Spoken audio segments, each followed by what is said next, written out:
Grooming, love language ng mga unggoy. Welcome back to my channel, class.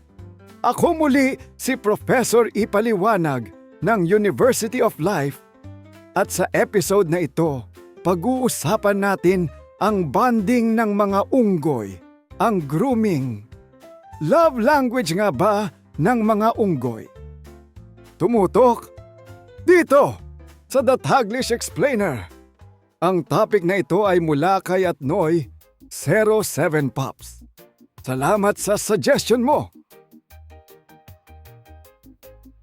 Kapag sinabi nating grooming sa mga unggoy, hindi lang ito simpleng paglilinis ng balahibo. Oo, bahagi nito ang pagtanggal ng dumi, tuyong balat, at kung minsan ay mga maliliit na parasite gaya ng kuto o garapata. Pero ang mas mahalaga rito ay ang social bonding. Imagine mo ang barkada ninyong sabay-sabay nagkakape. Hindi naman lagi tungkol sa kape ang pinunta ninyo. Ang importante ay ang kwentuhan, tawanan, at oras na magkasama kayo. Ganito rin ang grooming sa mga unggoy.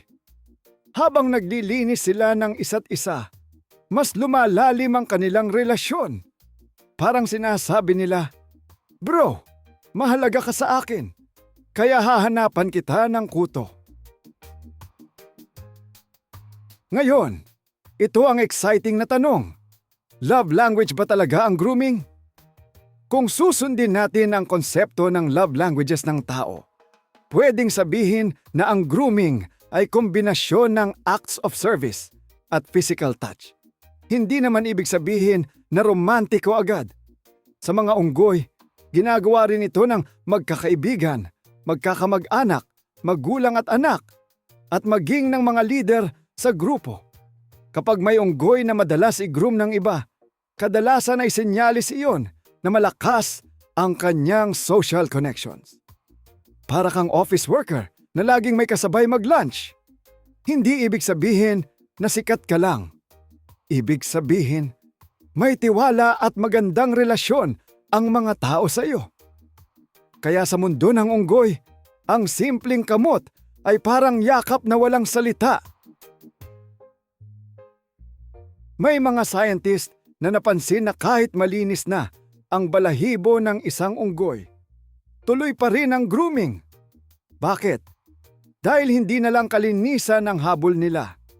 Ang mismong paghawak at dahan-dahang pagkakamot ay nakatutulong para bumaba ang stress levels. Kapag nag-groom ang isang unggoy, mas relaxed siya. Para itong libreng massage na walang reservation at walang service charge.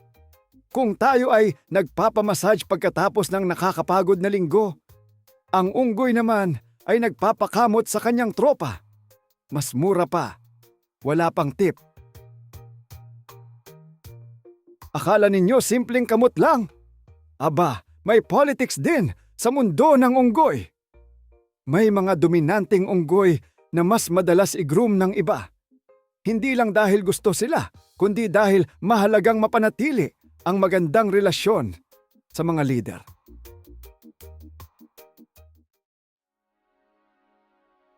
Sa madaling salita, ang grooming ay parang social investment.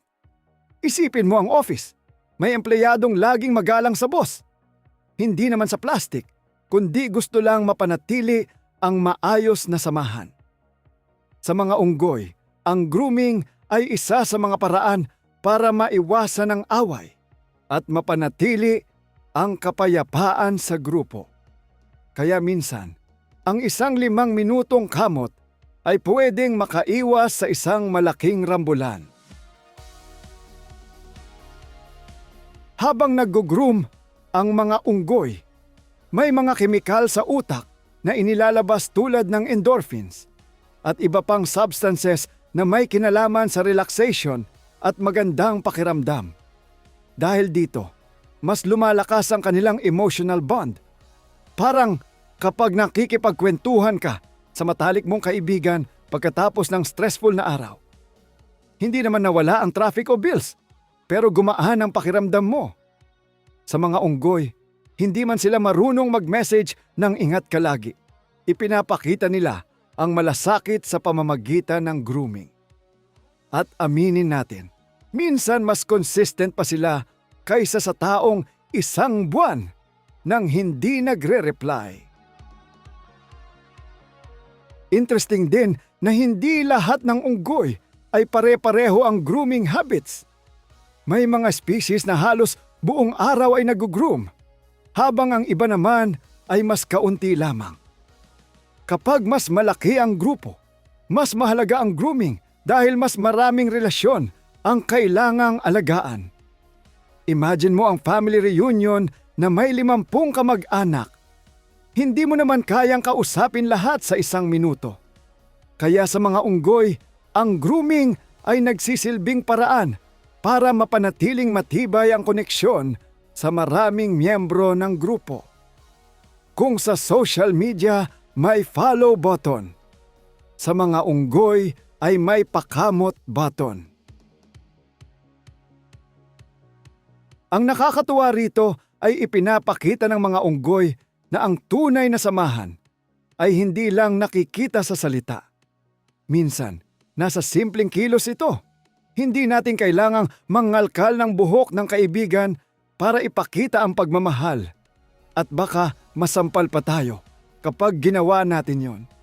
Pero pwede tayong maglaan ng oras, tumulong kapag may problema, makinig kapag may pinagdadaanan, o simpleng mangumusta. Ang maliliit na bagay ang kadalasang nagpapatibay ng relasyon.